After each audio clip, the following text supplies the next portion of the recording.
ዛሬ ደግሞ በጽናቶች መጥቻለሁ ማለት ነው። እንግዲህ ኪራና ጽናት የኒና ሳያንስ አሁን ደግሞ ያችን እብድ ቤቲ ሊያመጣባት ነው በጽናት ላይ።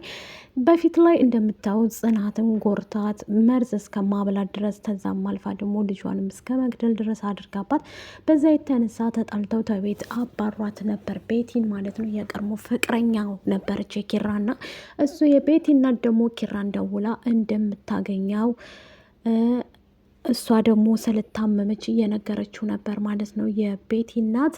እሱም ደግሞ በፍጹም አላደርገውም በጽናቴን ከዚህ በላይ ልጎዳት አልችልም ብሎ ነበር ማለት ነው። አሁን ላይ ተገናኝተው የቤቲ እናትም ልጄ በአንተ ምክንያት ነው እንደዚህ የሆነችው፣ ስለዚህ አብረሃት ከጎኗ ትሆናለህ ብለዋለች ማለት ነው።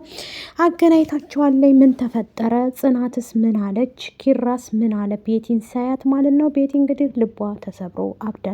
ሰላም ጤና ይስጥልኝ ውድ ቤተሰቦቼ፣ ዛሬ ደግሞ ጽናትን ክፍል 88ን ይዤላችሁ መጥቻለሁ ማለት ነው። ኪራና ጽናት እንግዲህ ያሉበት ሁኔታ፣ በነገራችን ላይ ጽናት ብዙ ጊዜ የሚመጣባቸው ነገር አለ ማለት ነው። በየቀኑ ትልቅ ነገር አለ ማለት ነው።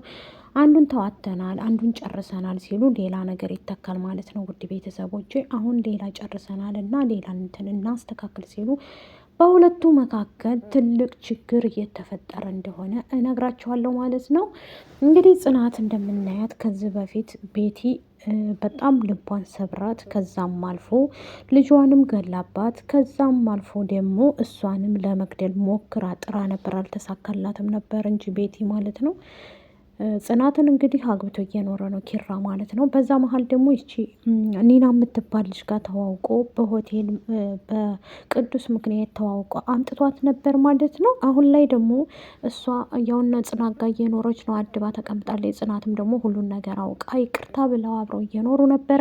አሁን ላይ ደግሞ ኪራ ውድ ቤተሰቦቼስ ቤቲን ሊያመጣት ነው፣ እነሱ ጋር እንድትኖር እየጠየቃት ነው። ጽናት ደግሞ ምን ማለት ነው ኪራ ልጄንና እኔን ልገል ያሰበችን ሴት እንደገና ደግሞ መልሰን ወደ ህይወታችን እናምጣት እያልከኝ ነው? ምን ይሻላል እያለችው ነበር ማለት ነው። እሱም ደግሞ ምን ችግር አለው ብትመጣም ባትመጣም ምንም ችግር የለም እኮ የምናደርገውም ነገር የለም። እሷ ግን በጣም ታማለች እና ጽናቴ፣ ስለዚህ እንደ እሰይ ደግ ሆነ እና ምን አድርጌ ነው የምትለኝ? የራሷ ጉዳይ እያለችው ነበር ማለት ነው። እንደዛ ለምን ትያለሽ? እንደዚህ ስትይ እኮ ጥሩ አይደለም እያለቻት ነበር የቤቲ እናት ማለት ነው። ቤቲ እንግዲህ ታማ ውድ ቤተሰቦቼ እንትን ያው በፊትም አብዳ ነበር በኪራ ምክንያት ማለት ነው። አሁንም ደግሞ በኪራ ምክንያት ነው እንደዚህ የሆነችውና ኪራ እንግዲህ ኪራም እሷም ደግሞ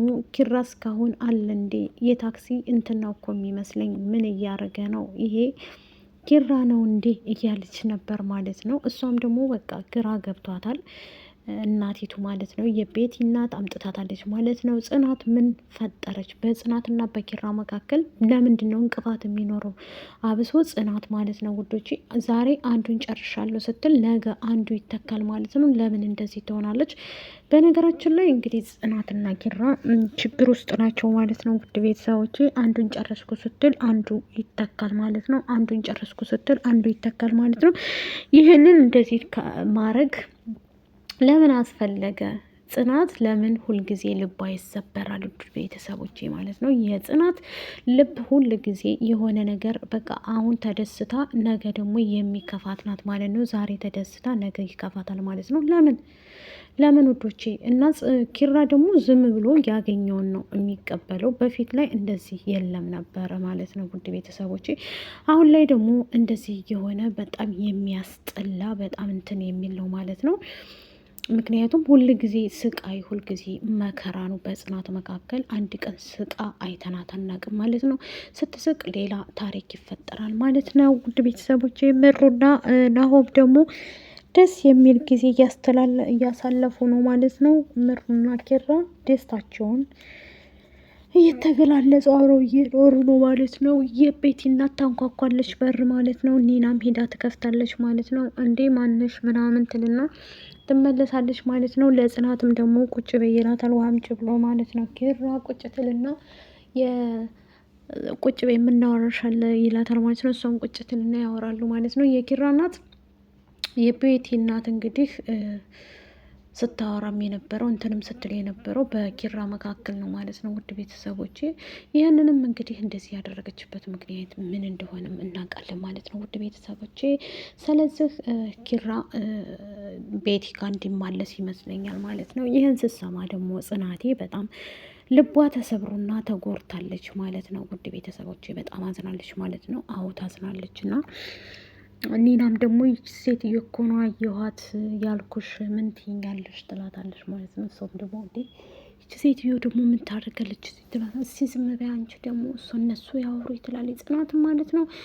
ጽናት እንግዲህ ሁል ጊዜ ስቃይና መከራ እንደበዛባት ነው እንደነገርኳቸው። ናሆምና ምድሩ ደግሞ ፍቅራቸውን እያጣጣሙ ነው ማለት ነው የበለጠ ማለት ነው። ዛሬ ላይ ደግሞ እንትና ውድ ቤተሰቦቼ ሰኑም መታ ጽናትን እያወራቻት ነበር ማለት ነው። ከጽናት ጋር አብረው እያወራሩም ነበር ማለት ነው። ይህም ያወሩትም ነገር ሁልጊዜ ሰኑዬ ለጽናት ያላት እንትን በጣም ደስ የሚል ነው ማለት ነው። ትመክራታለች፣ ብዙ ነገር ነው የምትላት። አሁን ላይ ደግሞ እንትና ኒናን ተስተካክላለች ማለት ነው። በነገራችን ላይ ኒና ተስተካክላለች፣ እየተስተካከለች ነው።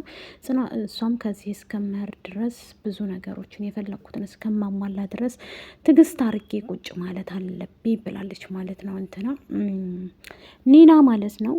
ናሆምና እንትናም ደግሞ ምሩ ፍቅራቸውን እያጣጣሙ ይገኛሉ። አንድ ላይ ቢሆኑ ደስ ይለናል ማለት ነው። ከእንትና ጋር ውድ ቤተሰቦች ይቺ ማነች ከክብሩ ጋር አንድ ላይ ሆነው ፍቅራቸውን አብረው ቢያድሱት ደስ ይለናል ማለት ነው። እሷም አሁን ላይ ቅናት ቢጤ ኮሰረቴ ምናምን እያለ እያዝናናት እያጫወታትም ነበር ማለት ነው። አሁን ላይ ደግሞ ያው አብረው አይደሉም ማለት ነው። እንትና ሰኑና ክብሩ ማለት ነው በጣም ተፈላልገዋል። ግን እሱ ወዷታል በነገራችን ላይ እሷ ግን እንትን ልትለው አልቻለችም ማለት ነው። ልታቀርበው አልቻለችም። ከሌላም ጋር ምናምን ሲያወራ ምናምን ነገር እና እየቀናችበት መታለች ማለት ነው። በፊት ላይ አትቀናም ነበር፣ ዛሬ ላይ ደግሞ በጣም ትቀናለች ማለት ነው። ሰኑ አይ ሰኑዬ እሺ ብታይ አይሻልሽም? አንድ ፊትሽን እያለ ነው ማለት ነው። እና እሺ በይና እኛንም ደግሞ ሰርጋብሌ ማለት ነው። የአንቺ ብቻ ነው የቀረው። ምሩና እንትና ደግሞ እንደሚጋቡም ተስፋለን ማለት ነው። ናሆሜ ጥሩ ጊዜ ላይ ናሆምን እንደዚህ አንጠብቀውም ነበር በፊት ላይ ማለት አላ የሆነ ጣጣ የሌለው ልጅ ምናምን ነገር ነበር እና ዛሬ ላይ ግን አምሮበት ጥሩ ሆኖ ምናምን እንደዛ ሆኖ ማለት ነው ደስ የሚል ጊዜ እያሳለፈ ይገኛል ማለት ነው። እሱ ብቻ ነው የቀረው ማለት ነው። ውድ ቤተሰቦቼ እና መስተካከል አለበት ማለት ነው። ጽናትዬም ደግሞ የኔ ቅመም ትዕግስቱን ይስጥሽ። እንግዲህ ሁልጊዜ ስቃይ ባንቺ እንትን ያለብሽ ስቃይ፣ ይህ ስቃይሽ ደግሞ አንድ ቀን አልፎ ደስ የሚል ጊዜ እናያለን ማለት ነው። ደስ የሚል ጊዜ እናሳልፋለን ብዬ አስባለሁኝ። አንቺና ኪራም ደግሞ አንድ ላይ ሁናችሁ በቃ ልጅ ወልዳችሁ ከብዳችሁ የምትኖሩ እንድትሆኑ እንፈልጋለን። አሁን ላይ ደግሞ ጽናት እንዳትወልድ እንድታረጋ ነው ማለት ነው። ቤቲ ከመጣች ኪራ ቤቲን ነው እንትን የሚለው ማለት ነው። ከዚህ በኋላ ውድ ቤተሰቦች ወደ ቤቲ ይገባል ማለት ነው። ቤቲን ይንከባከባል ማለት ነው። ኪራን ያው ማናት ጽናትን ሊተዋት ማለት ነው። እንደዛ ነው ሳስበው እኔ በእኔ በኩል ማለት ነው። እንደዚህ የሚያደርገው ደግሞ ማን ነው? ይሄ ኪራ ማለት ነው። ጽናት እንግዲህ ልቧ እየተሰበረ በየቀኑ እንትን እያለ ነው እና ይሄ የመስተካከል አለበት። እንዲህ ሁልጊዜ የጽናት ልብ ለምን ይሰበራል? ውድ ቤተሰቦቼ ስለዚህ ናሆምና ምሩዬ የኔ ቅመሞች በቅርብ ቀን ሰርጋቸውን እንጠብቃለን ማለት ነው። ያው እሷ ስለሚያማት ምሩ በጣም ይንከባከባታል። በጣም ብዙ ነገር ነው የሚያደርግላት። ለእሱ ያለው ፍቅር ለእሱ ያለው እንትን በጣም ደስ የሚል ነው ማለት ነው። ናሆምዬ በጣም ይንከባከባታል ማለት ነው። ግን እሱ ብቻ አይወሰልትም ማለት ነው። የሚወሰልተው ማን ነው? ኪራ ነው ማለት ነው። ከቤቲ ጋር እንግዲህ ቤቲ መታበታል።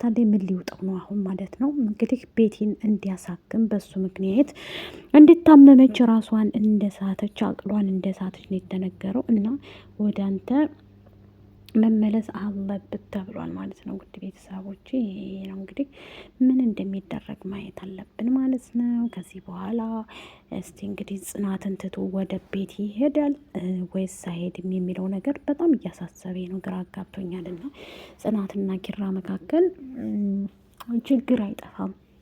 ደስ የሚሉት እነ ምሮ ናቸው። ሰኑም ደግሞ ከክብሩ ጋር አብረሽ ብትሆኚ ብዬ እመኝልሻለሁ። እኛው ብቻሽን ነሽ። ጽናት ይህን ይመስላል። ተወደዳችሁ ቪዲዮን ላይክ እና ሼር ሰብስክራይብ አድርጉ። ባይ ባይ።